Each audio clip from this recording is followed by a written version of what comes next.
અરે ઓછું નાક પણ અસલી નાક. MDH કાશ્મીરી લાલ મરચાની પાવડર. છું જિજ્ઞાસા. ગુજરાતની દરિયાઈ સીમા પરથી સૌથી મોટા સમાચાર અત્યારે મળી રહ્યા છે. અમરેલી જાફરાબાદના દરિયામાં જોવા મળી છે અજાણી બોટ. જાફરાબાદથી 22 નોટિકલ માઇલ દૂર આ બોટ જોવા મળી. માછીમારોએ શંકાસ્પદ બોટને રોકવાનો પ્રયાસ કરતા બોટ ત્યાંથી ફરાર થઈ ગઈ. સ્થાનિક માછીમારોએ શંકાસ્પદ બોટ અંગે કોસ્ટગાર્ડને તુરંત જાણ કરી હતી. ઘટનાની ગંભીરતા સમજીને કોસ્ટગાર્ડની હેલિકોપ્ટર મારફતે તપાસ. હેલિકોપ્ટરને જોઈને શંકાસ્પદ બોટ ભાગી રહી હોવાનું સામે આવ્યું.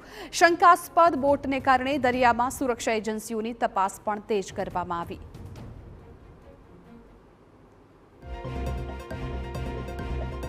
આજે સવારે 10:30 વાગે દરિયાની અંદરથી એક ફિશિંગ બોટમાંથી વાયરલેસ દ્વારા જાણ કરવામાં આવી કે અહીંયા જાફરાબાદથી 19 નોટિકલ માઇલ દૂર એક અજાણી બોટ જે કોઈ પણ જાતનો કલર કામ અને જૂની બોટ છે એની અંદર માણસો 2 થી 3 દેખાય છે અને એમાં કોઈ પણ જાતની મચ્છી પકડવાની જાળ પણ નથી અને આ બોટ સ્પીડમાં ખૂબ જ સ્પીડની અંદર જાય છે. તો આમાં કાંઈક શંકા હોય એવું લાગે છે અમને. એટલે મેં તાત્કાલિક કોસ્ટગાર્ડને અને મરીન પોલીસ સ્ટેશનને જાણ કરી.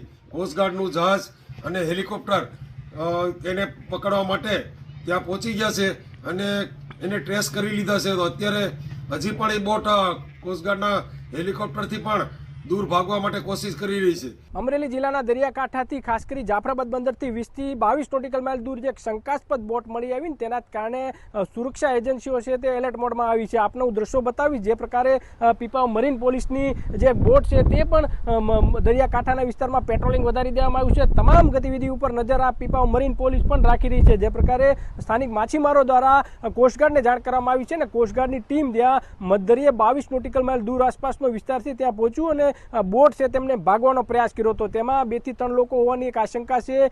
પીપાવ કોસ્ટગાર્ડની ટીમ હેલિકોપ્ટર દ્વારા પણ આ બોટની ચકાસણી કરવામાં આવે તે પ્રકારના પ્રયાસો કરવામાં આવ્યા, પરંતુ આ બોટ છે તે દરિયાની અંદર પૂટપાટ સ્પીડે ભાગી રહી હોવાના માછીમારો દ્વારા ઇનપુટ છે આપવામાં આવ્યા. તેના જ કારણે આખી એજન્સીઓ છે તે એલર્ટ થઈ ચૂકી છે. હાલમાં ખાસ કરી કોસ્ટગાર્ડ સહિતની એજન્સીઓ છે તે એલર્ટ મોડમાં આવી છે અને દરિયાઈ સુરક્ષાની વાત કરવામાં આવે તો પીપાવ મરીન પોલીસ અને જાફરાબાદ સહિતની પોલીસ છે તે દરિયાકાંઠાના વિસ્તારમાં એલર્ટ મોડમાં આવી છે. ખાસ કરી જે અલગ અલગ પોલીસના જવાનો છે તે ખાસ કરી લેન્ડિંગ પોઈન્ટ ઉપર પણ તમામ ગતિવિધિ ઉપર નજર રાખી રહ્યા છે. જે પ્રકારે શંકાસ્પદ બોટ મળી આવી તેના કારણે દરિયાકાંઠાના વિસ્તારો છે ત્યાં એલર્ટ જાહેર કરવામાં આવ્યું છે. જે રીતે તમામ માછીમારો છે તેમને બંદરે આવવા માટે ગઈકાલે સૂચના આપી દેવામાં આવી હતી, કેમ કે હવે જે રીતે દરિયાઈ સીમા ઉપર જે રીતે હિલચાલ જોતા લાગી રહ્યું છે, કંઈક જે પ્રકારે એજન્સીઓને જે માહિતી મળી હતી તેને જ લઈને અગાઉથી સૂચના પણ આપી દેવામાં આવી હતી. તમામ બોટો છે તે તાત્કાલિક પહોંચે ને આ વચ્ચે શંકાસ્પદ બોટથી જે દરિયાઈ સીમા વિસ્તાર છે તેમાં દોડધામ મચી ગઈ છે ને એજન્સીઓ છે તે સતત તપાસનો ધમધમાટ છે તે ચલાવી રહી છે.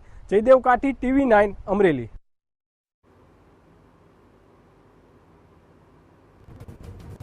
MDH ચણા મસાલા. હવે છોલા હોય કે ચોળા, સફેદ ચણા હોય કે કાળા ચણા, બધું મજેદાર બનશે.